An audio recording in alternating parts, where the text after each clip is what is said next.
khiêm tốn học hỏi những người đi trước, có nhiều kinh nghiệm hơn bản thân mình. Người làm ăn kinh doanh không nên quá tự mãn và xem thường người khác, chỉ có cách không ngừng trau dồi kiến thức và chiến lược kinh doanh, như vậy mới có thể khiến sự nghiệp phát triển hơn nữa. Sau đây là một số kinh nghiệm của cổ nhân về đạo làm người, đạo kinh doanh, ai tuân theo ắt hưởng lợi muôn phần. Cổ nhân truyền lại giáo huấn, 3 phần kinh doanh, 7 phần học cách làm người, ý nghĩa rằng đạo làm người thì không tách rời đạo kinh doanh. Sau đây là một số kinh nghiệm của cổ nhân về đạo làm người, đạo kinh doanh, ai tuân theo ắt hưởng lợi muôn phần. Nhân phẩm quyết định tài khí. Chịu thiệt là phúc. Người làm ăn kinh doanh cần phải học cách rộng lượng. Lòng tốt và sự thiện lương mang lại phúc khí, giúp người khác cũng chính là giúp chính mình.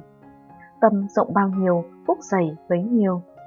Người vô đức thì vô tài, người vô đức dù có giàu có đến đâu cũng không lâu dài, sớm muộn cũng tiêu tan tiền của.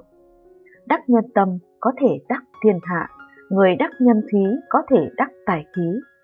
Chiếm được thiện cảm của lòng người, sau đó mới học cách kiếm tiền. Thật lòng với nhau mới có thể phối hợp lâu dài, tương đầu ý hợp. Hòa khí sinh tài khí. Cổ nhân có câu, vạn sự dĩ hòa vi quý. Người làm ăn kinh doanh coi trọng hòa khí, đức dày như đất mẹ thì mới có thể chở được của cải, mới có thể làm ăn phát đạt. Tâm bình thì khí hòa, làm ăn kinh doanh quan trọng nhất là phải có một tâm thái tốt, giao dịch lương thiện, công bằng, như vậy mới có thể kinh doanh lâu dài. Lùi một bước thì biển rộng trời trong, tạo nên hòa khí. Suốt ngày tranh đấu chỉ vì chút lợi nhỏ thì dễ gặp phải xui xẻo, vận không tốt. Chừa cho người khác một con đường lui cũng chính là lưu lại một con đường rộng mở cho chính mình. Khí phách chính là phong thái, không kiêu căng, không nóng nảy mới có thể hài hòa với vạn vật. Chữ tín mới là bí quyết để thành công lâu dài. Làm người phải học cách sống thành thật, người tử tế không bao giờ đau khổ chịu thiệt. Lương thiện, lòng tốt chính là tấm bùa hộ mệnh tốt nhất cho bạn. Thành tín và trung thực, đó chính là nền tảng căn bản của kinh doanh.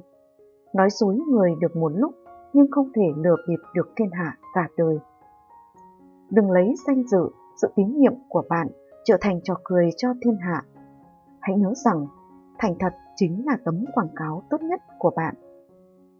Người khôn lỏi, lắt léo và ham lời nhỏ có thể giàu có sau một đêm. Tuy nhiên, tài sản sẽ không được lâu dài. Người thành thật, trung thực mới có thể khiến sự nghiệp kinh doanh ngày một phát triển lâu bền. Chăm chỉ, nỗ lực, phó xuất, phần thưởng sẽ ở phía sau bạn. Nỗ lực chăm chỉ mới có thành quả ngọt ngào.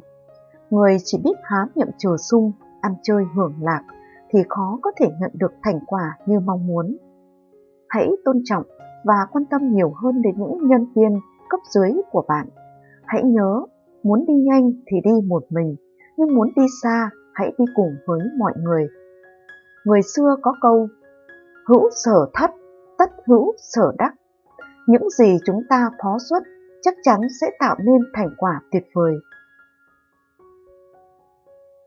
Làm ăn kinh doanh không thể tách rời vòng tròn mối quan hệ.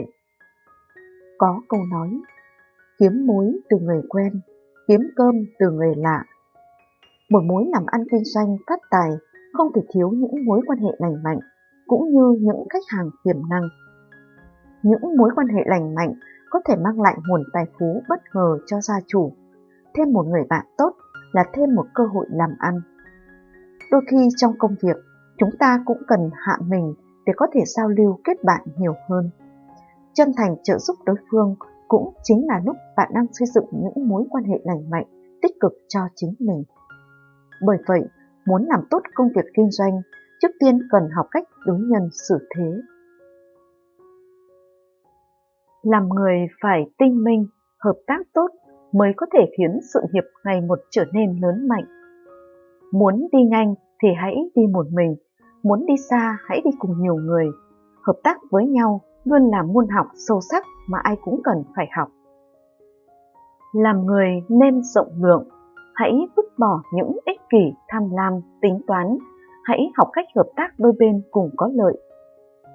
Hãy khiêm tốn học hỏi những người đi trước, có nhiều kinh nghiệm hơn bản thân mình.